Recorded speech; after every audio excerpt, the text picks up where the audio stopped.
मैं बैठा हूं। वो बैठे भैया सोच जा रहे हो सौम्य सागर। हे मित्र,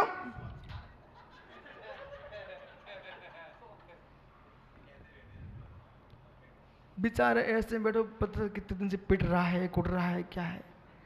अरे दिगंबर मुनि के चेहरे पर 24 घंटे मुस्कुराहट आती है। वो पंडित जी है ना मैनपुरी, उनको एक लिफाफा मिल जाए फिर रास्ते भर चेहरा चमक रहती है। पंडित विषय विषय विषय एक लिफाफा मिल जाए, पंडित चमक रहती है चेहरे पर। जब एक लिफाफे में इतनी चमक होती है तो तुम 3 रत्न के धारी हो, तुम्हारे चेहरे में कितनी चमक होना चाहिए। ये कह रहा था। लिफाफा नहीं बता रहा हूं, ये बता रहा हूं।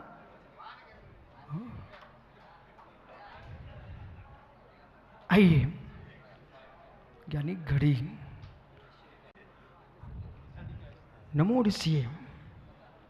तो जो निषद है, जहां मुरदास एक दिन भी बैठ के आए हूं, वो निषद का भूमि हो गई। ये सब निषद का हो गई। वो सच्चा शिष्य होगा, गुरु जहां बैठे थे वो बिहार कर गए, उसको अपने गुरु बाहर गए दिखते नहीं है, क्योंकि गुरु गए हैं, उनकी बरगड़ाएं वहां छूट गई हैं। नमो ऋषि। कम से कम इतना नहीं कर पाए तो साक्षात उनके आसनों पर जाकर के कब्जा ना करें। हाँ पंडित जी, बहुत समय हो गया। कब्जे का मतलब ये है, बोले ये तो अपने अजीत सागर महाराज जी के शिष्य हैं, समझ रहे ना आप? अजीत सागरी शिष्य हैं। इनकी मैं इसलिए बात कर रहा हूं, इतनी शक्ति के लिए बहुत शक्ति चाहिए कि गुरु भाई न होने पर भी चाचा कहलाए। वर्धमान सागर जी फिर भी गुरु जैसे सम्मान देते हैं, ये चमत्कार इनका मानना। एक दिन आचार्य वर्धमान साहब महाराज जी को सोचना पड़ेगा कि हमारे चेलों जैसा उससे भी ज्यादा सम्मान रख रहे हैं। जब हमारे विश्व सागर जी यहाँ बैठते ना, मुझे शर्म आती है, मेरा गुरु भाई और इन लोगों के बीच में कैसे वंदना कर रहे, बैठे हुए नीचे अध्ययन कर रहे हैं। तो ये कब संभव है? जो समाधि में रहेगा वो ही कर पाएगा। ऐसी विनय करना जो जानते हैं वे समाधि कर पाएंगे। मेरे मित्र सिरे पे बैठने वाले समाधि करेंगे क्या? विनय करना सीखो, विनय करना सीखो।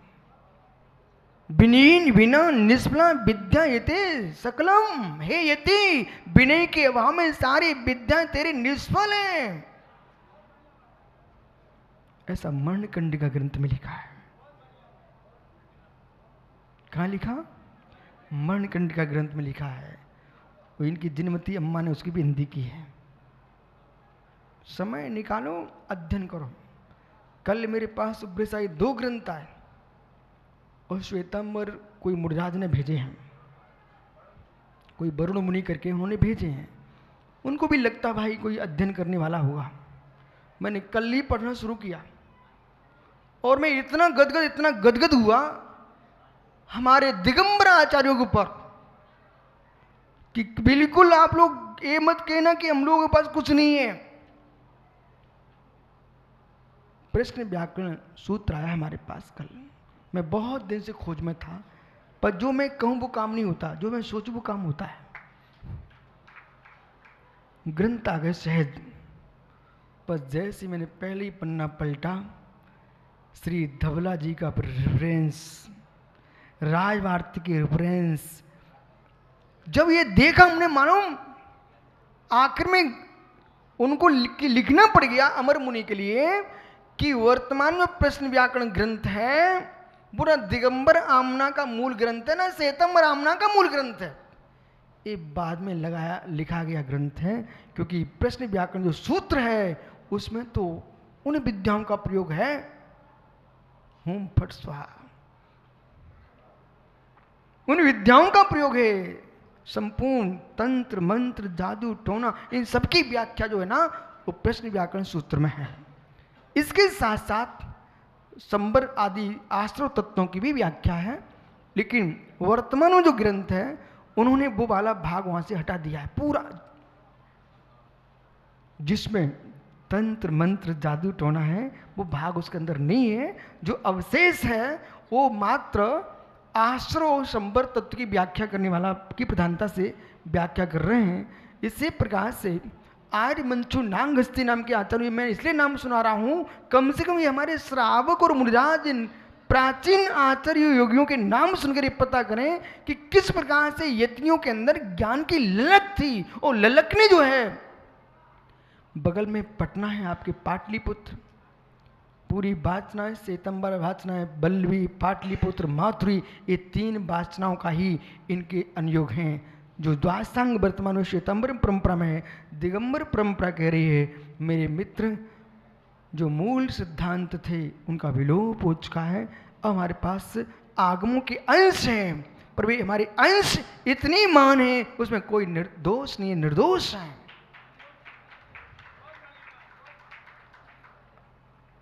यानी समय हो गया, कल फिर आओगे। यदि पर्याय रही उस समय रहा तो इस विषय को पुनः आप चर्चा करेंगे। आज इतनी ध्यान रखना कि आहार करा दो उनको, 1 मिनट को जाने दो। किनको? चंद्रगुप्त स्वामी को आहार तो करा दो, नहीं भूखे ही रह जाएंगे। नहीं कल नहीं मित्र, जब अगली दिशा में गए तो उन्होंने देखा कि पड़गान हो रहा है, श्रावक खड़े हुए हैं, बहुत स्वामी नमोस्तु नमोस्तु। और मुनिराज ने पड़गान दिया, आहार हुए। अब तो प्रतिदिन आहार होने लग गए। अंत में मेरे मित्र 12 बरस तक आहार होते रहे। जब लौट के आए विशाखाचार्य, तब रहस्य खुला, ये तो देव दे रहे थे। तब मुनिराज ने प्रायश्चित लिए। आज भी चंद्रगिरी पर्वत के पीछे चले जाओ, बहुत दूर एक बस्ती है, उसी नगर में महाराज जी के आहार होते थे। बहुत सुंदर जिनालय वहाँ पर। और मालूम एक रहस्य बताऊँ भैया, जब 6 में आप भी थे, मैं गया था वो बस्ती के दर्शन कर, नीचे चंद्रगिरी पर्वत के नीचे जकड़म्बा, वो आप ही बोल सकते भैया, आपकी कन्नड़ है। हमारे यहाँ तो बोलते कि एक मटके में कक्खर भरो या हिलाओ, जो आवाज नहीं है सो कन्नड़ी बोलो। लेकिन कर्नाटक भाषा में बहुत साहित्य है। वहाँ पर जकड़म जो है वहाँ पर आहार होते थे। वो बीच में एक भगवान पारसनाथ का मंदिर है, श्वेत प्रतिमा है, उसका इतिहास आधे मिनट में सुन के जाओ। पंडित जी, जिस जीव ने पट्टी छोड़ के फेंकी थी ना, वो प्रतिमा कौन सी थी? समय सार की व्याख्या करके जो तत्व की व्याख्या की है, वो अशरीरी भगवान आत्मा की व्याख्या की है। मित्र, स्थानकवासी संप्रदाय से दूर हटे ना। वो पारसनाथ स्वामी की मूर्ति की चित्र को देख करके उन्होंने पट्टी फेंक दी। कौन सी प्रतिमा? पारसनाथ भगवान, जो अपने